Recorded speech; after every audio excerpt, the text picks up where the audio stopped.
It's match number 10 in the conservation games, and undoubtedly the biggest matchup so far. We've got Joel Stransky, World Cup winning fly half for the Springboks in 1995, and Zimbabwe's biggest football celebrity over the years. It's Bruce, the Jungle Man Grobbelaar. Gentlemen, thank you very much for being with us.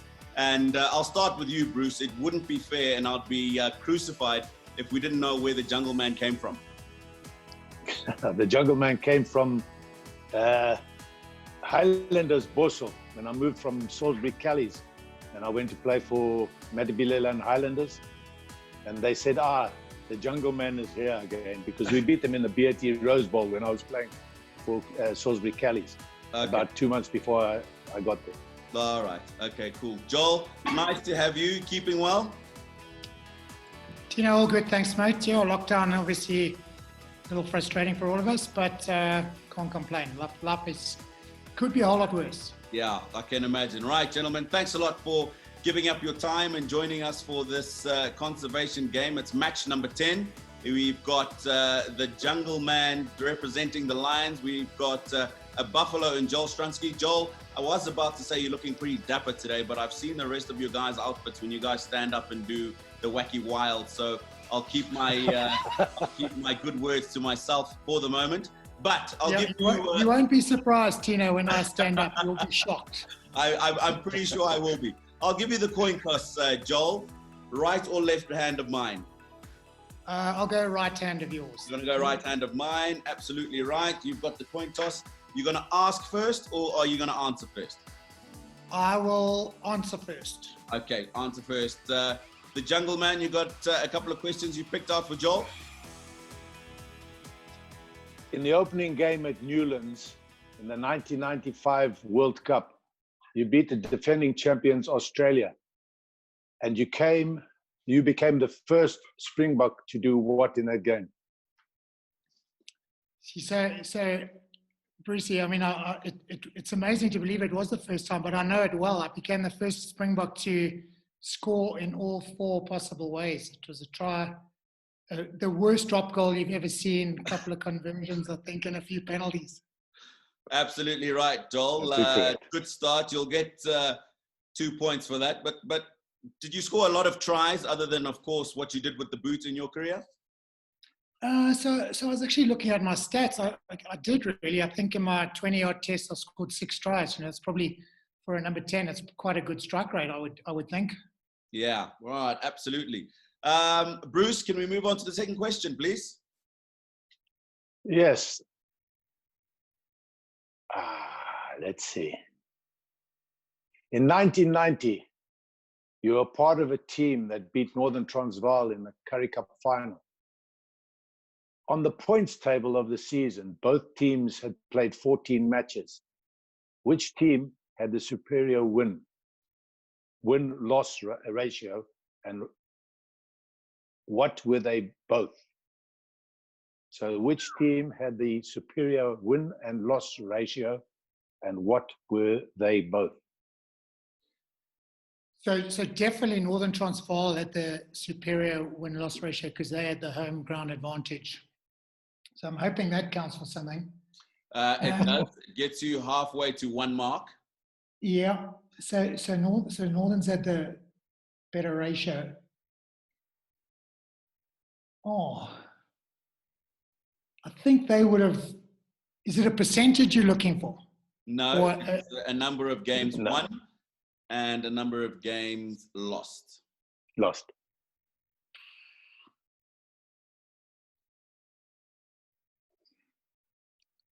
Jeez, how many teams were in the Currie Cup back then? I don't know. They would have won 9, and I think we only won 8. They would have lost 1, and we lost 2. I'm going to be very kind, Joel. Oh, you're starting again. I'm going to be very kind, because in terms of losses, you got both of those right. In terms of wins, you got that wrong. So Transvaal won 12 and won 11. But you did get those 2. So I'll give you 1 mark for that. All right. Thank you, Tino. Joel, you got your questions ready for the Jungle Man? Right. So now I am asking Bruce about Bruce. About Bruce. So Bruce, my first question to you is, according to Liverpool career stats, the team you played in won 364 times. How many times did you lose? And we're talking about all games played for Liverpool, not just league games. You won 364. How many did you lose? Jeepers, 364 wins. Are these just league games or all games? This is all games. All games. And I'll be kind to you as well. I'll give you 10 either way. How many wins? 364. 364 wins. I would say that we lost a third, about a third. And the number you'll give me is? One. No, I'll just less than that. I'd say about 115. 115. That is That's a great guess. a good guess. That is a really good guess. I'll give you 10 either side. It was actually 108. So good start, the Jungle Man. So you get 2 points for that. And we can move on to the next question, Joel.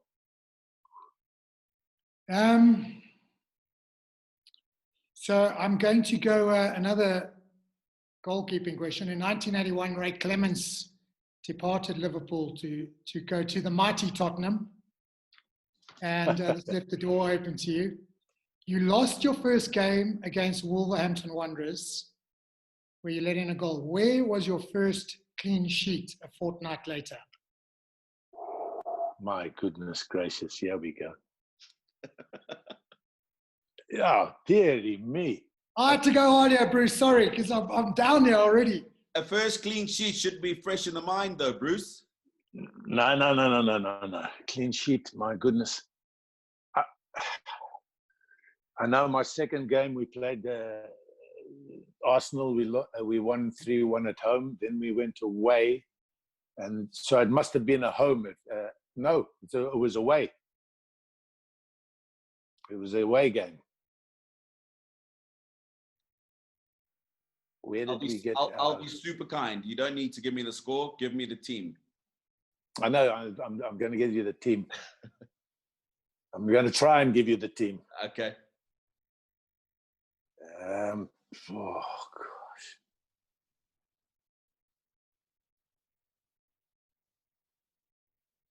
gosh. Not coming. Sunderland. It was Arsenal at Anfield, and Liverpool won 2-0. So no points for you there. But just interestingly, Bruce, taking up a career in goalkeeping, the pressure of having to be number one, otherwise you barely get any game time. How do you deal with that? Well, when I took over from Ray Clemence, when he moved to Tottenham, I was thrown in the deep end because Ray Clemence actually said he wanted me to be there 2 years under him to show how a Liverpool goalkeeper should play. Well, he left and left me in a quandary. And for the first 6 months at Liverpool, I didn't really have a good time.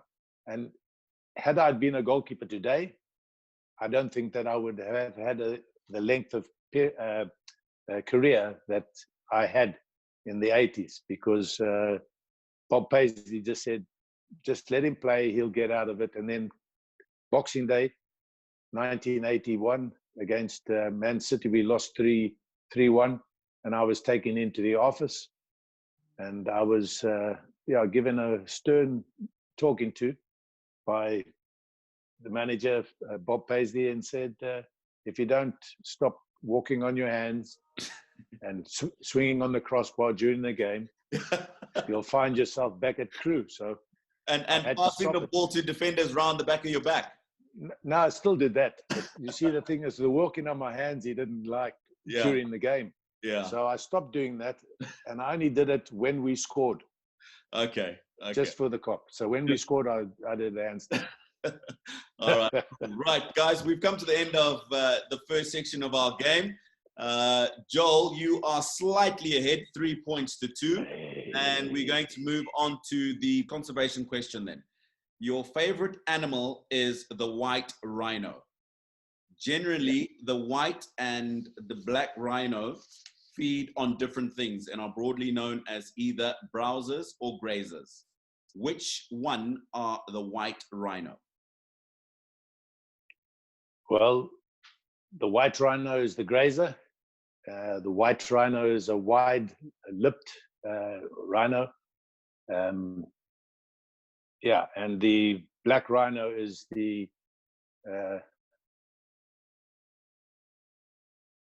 well, they're both herbivores, but they pick out things off trees. Okay, all right, good. That's 2 points for you. Takes you to 4. Moving on to your next conservation question.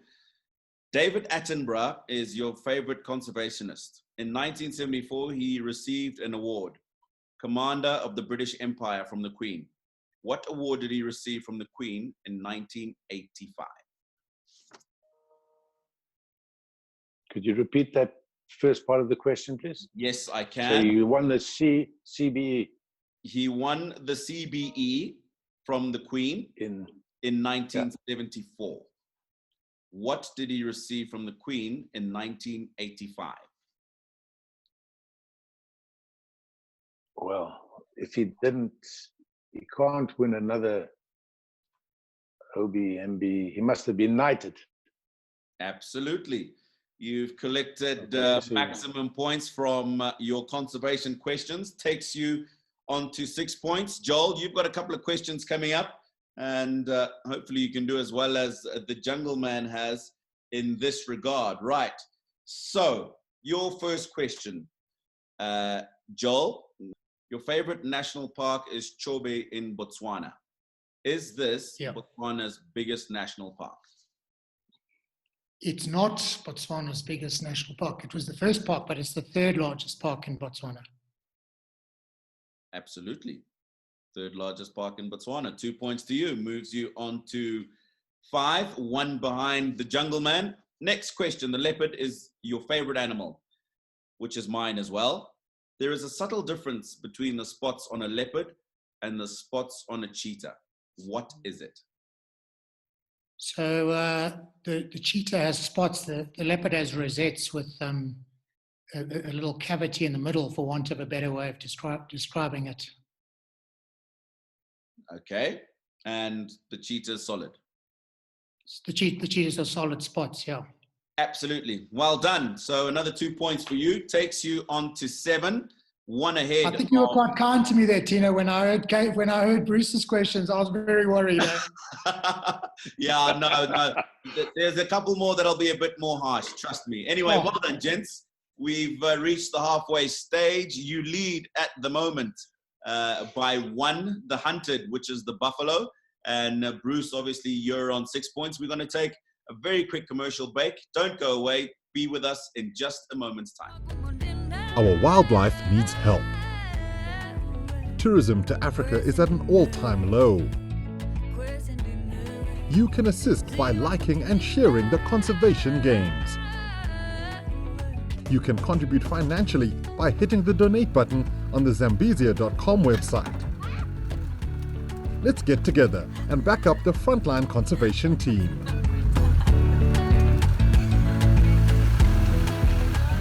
Welcome back then to match number 10 of the conservation games. It's the clash of the titans. We've got Bruce, the Jungle Man Grobbelaar, taking on World Cup winning fly half from the Springboks, Joel Stransky.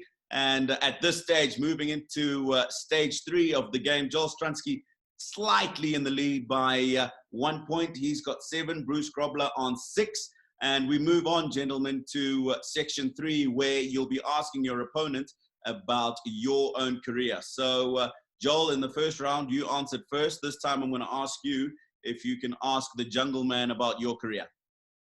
Perfect. So I know Bruce was at the 1995 Rugby World Cup final, so he should get my second question. But my first question is, how many appearances, Bruce, did I make for South Africa between 1993 and 1996? Shoo. For the Springboks, For the Springboks. 22 appearances, and you scored 240 points. Well, you've been Googling, you bastard. Yeah, no need to brag, Bruce. Okay, we just needed the first part of your answer. Thank you very much. I see you've been doing your homework. He's definitely been doing his homework. Well done. 2 points to you. Next question, please, Joel. Right. At match day of the final, I'm going to just shorten this a little bit. Nelson Mandela wore a Springbok rugby shirt and cap, which united the nation. What was the number on the back of the shirt? Oh my goodness.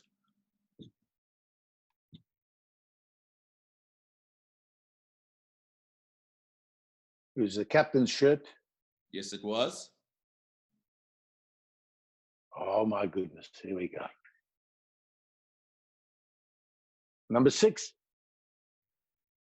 Yes, it was. Number 6. Well done. Another 2 points for you. Do you remember who wore the number 6 in the World Cup final? Bruce? Of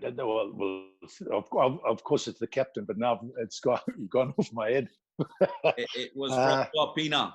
Francois Pienaar, that's it. Joel, just take us back to that moment. Of course, it was important for you to do as well as you did in the final.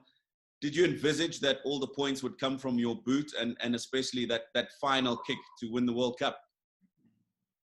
No, I don't think you really planned for anything like that. You know, Kitch Christie had spoken to me in the week about drop goals and the value of, 3 points in a World Cup final and how tight and close it would be. And he always had the view that the fittest team would win it. We were fit, and in that extra time period, those two little combinations came together nicely. He planted the seed and the opportunity was there, and we knew we had to take every single opportunity, and we were just fortunate on the day that it all came together and all came off.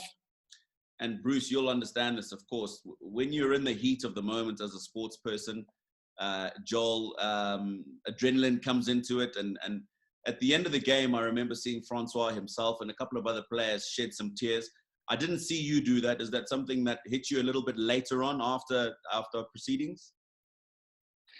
I think we all react differently in a time like that. You set your stall out, you want to go out and be the best you can be, and you dream about winning a Rugby World Cup final, and when it's over, you get absorbed in the moment. And some of the guys shed a tear, some of us smiled and high-fived, but we all celebrated together, and it was a special moment, special time. The rugby players are quite a religious community that, everyone had a moment and a little prayer, and then, we enjoyed the ceremony, but it was in every way possible. It was a special time for our country and for all of us as individuals.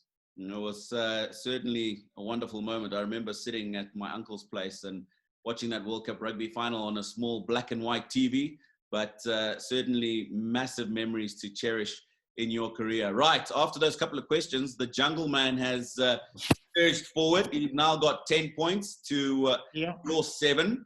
And Bruce, if you're going to ask Joel a couple of questions about your sporting career. Yes, Joel.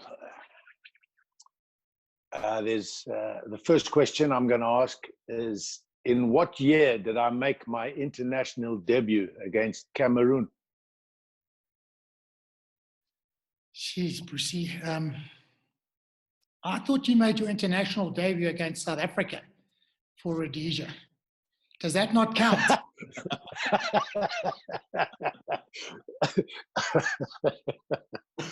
Is that like a trick question? I'll tell you what. No. I'll help you out, Joel. Here we go. I'll be a very kind match master once again. I'll give you 2 years each way. 2 years each way for the Cameroon. 2 each way for Cameroon.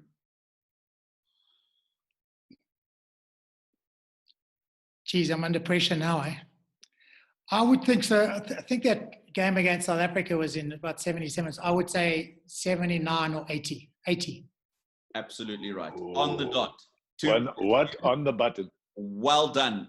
And just Yes. talking about your international debut, Bruce, the difference, I think, for you, I used to watch on TV, I was still very young, but the difference in playing for Zimbabwe at the National Sports Stadium, which used to fill up when it was the dream team back then, and then going to Liverpool and playing at Anfield where it was always chocker, just the difference in crowds and atmosphere?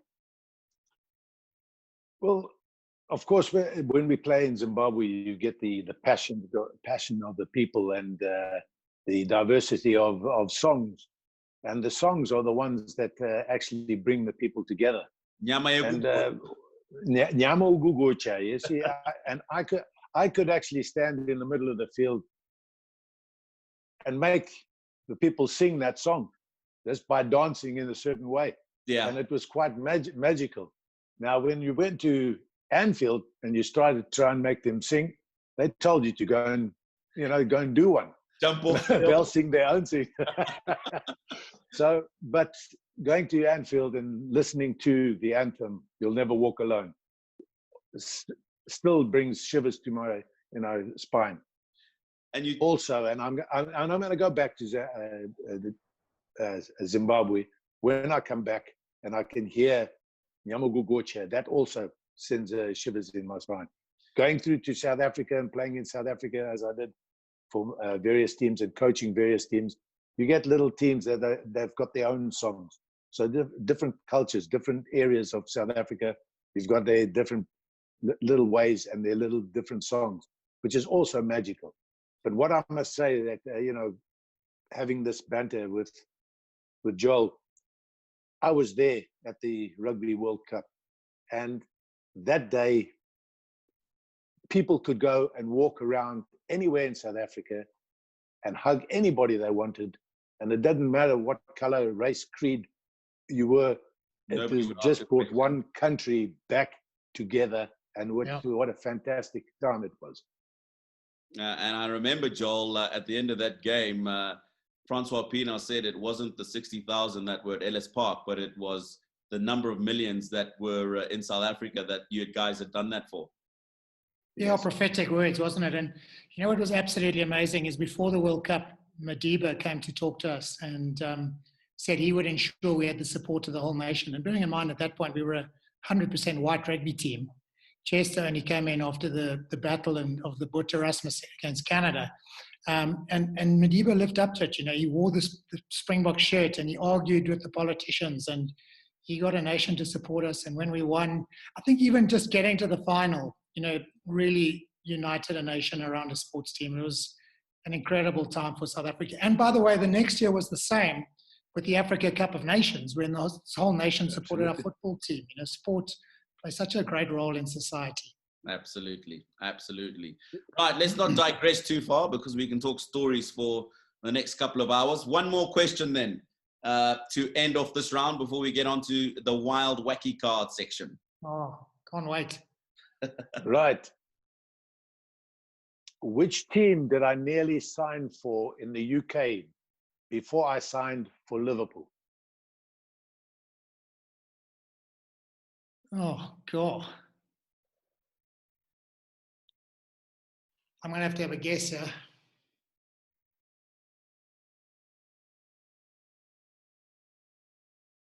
Was it a Premiership side, a First Division side? I can't, I don't know where, I don't know. I know you spent time at Crewe Alexander on loan. Yeah. Because I did Google a little, but I don't, oh God. Stoke City. I actually went on loan to Stoke City when I was playing for Liverpool. Because I did something better. Yeah. That is not the correct answer. But what I will do is, for getting a Premiership side, I will give you 1 point. That's very good. Geez, that's fine. I'm loving it. You're a champion. So at the end of this, before we go into the wild and wacky, both of you are sitting very, very comfortable on 10 points, which means that when we move into the next stage, which is the wild and wacky, whoever gets the most points wins the game for their team. So we go into this section, gentlemen, and everything that you've got needs to come out here. So what I'm going to do is I'm going to give a choice of cards to Joel first. I've got 5 cards. Yeah. And that's 1, 2, 3, 4, and 5. Take your pick. I'll take number 4, please, Tino. You'll take number 4. Oh, that was the only one I didn't want. Giraffe, what? And the giraffe rocking gallop. Right. Rocking Gallop. So, gallop. so understand I'm dressed appropriately. Okay. I'm I'm looking forward to this. And understand I've brought some support along. Okay. I don't know if you can see. My python. Okay, Joel. We see. Thank you very much. Taking my jacket off for this. That's okay. No problem. Do you want to move the chair out the way for us? Thank you. I'm just rearranging my whole patio here as well. Right. Can you see me loping? I can. Right. Right. I'm going to go across once and then come back and do a circle for you, Tino, okay? Absolutely. All good, Joel.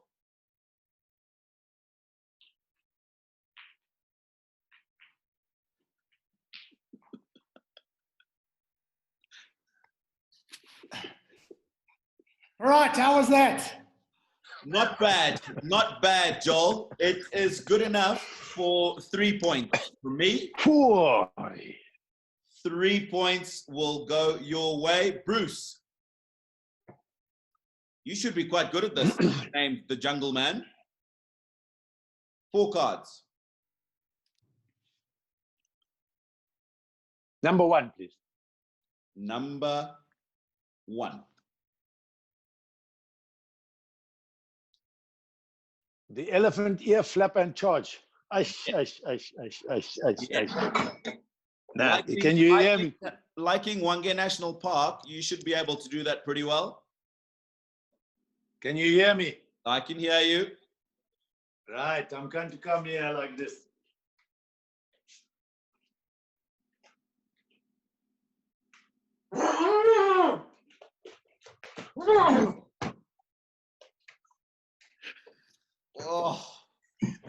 Oh, that's good. That's good. It's good. It's good. I'll give you a 4, Bruce. I'll give you a 4. Ooh. I'll give you a 4. I thought it deserved a 4, Tino. I hate to say it. No, it was good. We had good sound. Although I thought the cobra on my budgie smuggler. I thought you might get an extra point for that one. wasn't too bad. Guys, thanks a lot for taking part in these games. Of course, you want to earn points for your team, but I think the most important thing is educating each other on conservation and trying to raise funds for conservation in the Zambezia region. I know it's tough times at the moment, but thank you very much for taking time out of your schedules to be a part of this. I thought both of you were absolutely brilliant, good energies. We had some good banter and some good stories from the heydays of your guys' sporting careers. So thanks a lot for that. Before I ask you to leave, can I just ask you for some parting words on conservation, please? Joel, you want to go? Brucey, if you don't mind, I'll go because I've started talking. So I mean, I said it earlier, you know, we've been very blessed in our lives to enjoy the wildlife and get to the bush quite a lot and, you know, enjoy the spectacle of nature and the beautiful animals and the way they go about things and the way they live in harmony. And whether it's, you know, the lion eating the impala, there's a, you know, natural harmony in the bush, and it is spectacular, it's peaceful, it's beautiful. And I love the fact that the former sportsmen and women are coming together to support this great cause, whether it's us doing this challenge or whether it's Kevin Peterson or David Attenborough, it's just wonderful to see people taking time to ensure that the future on this planet still bears a huge resemblance to the past nature, and that our kids and our grandkids get to see it and enjoy it too. Bruce? Well said there, Joel. It's absolutely vital that we support such a great cause. As Joel said, it's up to us to actually make awareness so that the conservationists can actually keep the biodiversity of the wildlife and the fauna and flora for the areas that these animals live in. We have to keep it strong. The message has to go out very, very strong that corruption, greed, and poaching is not going to be allowed in these areas. And this is what we have to send the message out. It has to be done because, as Joel said, it's not us. We've lived in a privileged time of our lives. It's our children and their children and their children's children that won't be able to see the likes of a white rhino, a black rhino, maybe elephant that might be culled just because of trophy hunters and the scourge of the medicines from China in the Far East. I just hope that everybody gets together with the conservation games and raises money and awareness for this great cause. And for all those conservationists, including my friend Kevin Peterson, you're doing a great job wherever you are. Thank you very much. Yeah, well said. Absolutely, guys. Thank you very much once again for taking time and supporting the conservation games, of course, education, and looking to raise funds for conservation around Africa. So it was in match number 10, the Lions that preyed upon the Buffaloes. Bruce Grobbelaar, known as the Jungle Man, just pipping Joel Stransky of the Springboks by 14 points to 13. But again, gentlemen, thank you very much. It's been an absolute pleasure having both of you on the platform. And to those watching, thank you very much. We will see you again on game 11 of the Conservation Games. And please do take time to go onto the website. It's www.zambezia.com. Go on there, see the wonderful work that people are doing in conservation in the Zambezia region. If you so wish, there's an opportunity for you to donate and also take part in all the good work that's going on. Until next time, thanks a lot.